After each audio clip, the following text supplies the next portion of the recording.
one of the world's largest electric vehicle manufacturers, is now exploring the idea of building a factory in Canada. And this is not just another investment headline.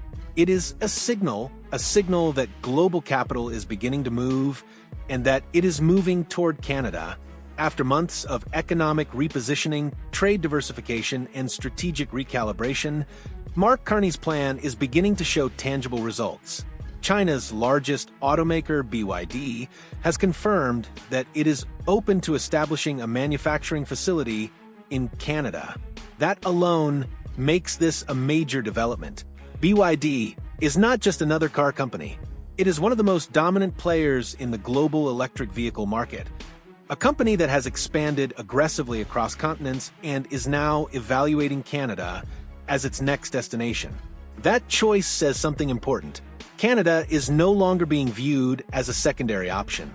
It is being seen as an opportunity. China's largest car maker, BYD, tells Bloomberg it's open to building a manufacturing facility in Canada. Let's go to Flavio Volpe on this, president of the Automotive Parts Manufacturers Association. Thanks for joining us today. Thanks for having me. Could this be a good thing if Canadian workers get hired? Yes, but let's make the distinction between what we know as assembly plants here in Canada, which is the car makers building cars and then sourcing parts here and sourcing raw materials, and what BYD and other companies have done in places like Brazil, where they do complete knockdown kits, which is send all the materials and all of the components in from China, and then have less workers assemble them here with no supply chain opportunities. I'm eager to hear what they're thinking. This is exactly what Mark Carney had been working toward from the beginning. His strategy was not reactive, it was structural. Reduce dependence on a single partner, expand economic relationships across multiple regions, position Canada as a stable, credible destination for long-term global investment. That kind of repositioning does not happen overnight. It requires consistency, it requires credibility, and most importantly, it requires clear signals to global markets that Canada is open, reliable, and aligned with long-term economic shifts.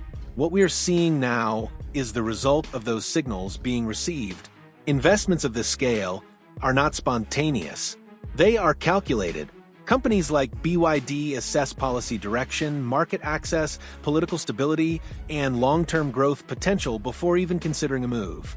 When a company of this size starts looking at Canada seriously, it reflects a broader shift in perception. Canada is no longer viewed solely as part of a regional framework. It is increasingly being seen as a standalone opportunity. That is the outcome of Carney's approach. By expanding Canada's economic options, he has increased its attractiveness. And by increasing its attractiveness, he has created competition for access to the Canadian market. That is how leverage is built, not through confrontation, but through positioning. At its core, this development is about opportunity. A manufacturing facility is not just a building. It is an economic engine. It creates direct jobs, engineers, technicians, operators, managers. But the impact extends far beyond the plant itself. Supply chains form. Local businesses expand. Logistics, transportation, and services scale alongside it. This is how industrial ecosystems are built. And once established, they tend to grow, attracting further investment, specialization, and long-term regional strength. There is another dimension here as well: access. BYD's global success has been driven by affordability. Its ability to produce lower-cost electric vehicles has widened access to EVs across markets. If that model enters Canada, it could reshape the domestic landscape. Lower prices, greater availability, faster adoption. That feeds back into the broader economy, from energy systems to infrastructure. This is not just about jobs.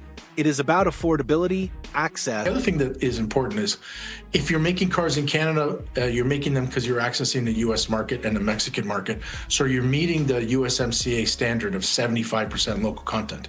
If you do CKDs or even a full assembly in Canada, but you're not exporting them, there is no local content requirement. So again, the devil is in the details. I think it's a good news that one of the world's biggest automakers say they want to make cars here in Canada, but are they going to use the same business model that the Western automakers use? There has been some skepticism about what a BYD facility in Canada might actually look like. Some analysts point to the company's past approach in other markets where components are shipped in and assembled locally, limiting supply chain development. That concern is valid, but incomplete. It assumes Canada will simply accept a standard model, and that is where this situation is different. This is not a passive negotiation. This is Canada, under Mark Carney, actively shaping the terms of engagement. Carney has already demonstrated across trade and defense that he prioritizes long-term national benefit over short-term gains. That same approach applies here. For Canada, this is not just about having a plant. It is about how that plant operates. Canada enters this conversation with leverage. It has access to critical raw materials. It has a skilled workforce. It has a strategic geographic position that offers access to North American markets. Those factors matter. Companies like BYD invest where scaling makes sense, and scaling requires integration. Local supply chains, long-term commitment, deep economic ties. Under Carney's leadership, it is unlikely Canada will settle for a limited assembly model. The expectation will be clear: real investment, real jobs, real integration into the Canadian economy. This is unfolding at a moment when the global EV market is resetting. Many Western automakers are slowing expansion, reassessing timelines, and pulling back from earlier commitments. At the same time, policy uncertainty in the United States has created hesitation. Incentives fluctuate, support shifts, companies adjust. That creates an opening for countries offering stability, clarity, and long-term direction. Canada is positioning itself as exactly that. When you step back, this is about more than one factory. It is about momentum. Investment attracts investment. Confidence builds confidence. Ecosystems form. Industries are not built in a single move, but through strategic decisions that compound over time. What we are witnessing is the early stage of a broader shift in how Canada is positioned globally. For years, it was seen primarily as a resource supplier. Now, it is beginning to assert itself as a manufacturing and innovation hub. That shift is deliberate, strategic, intentional.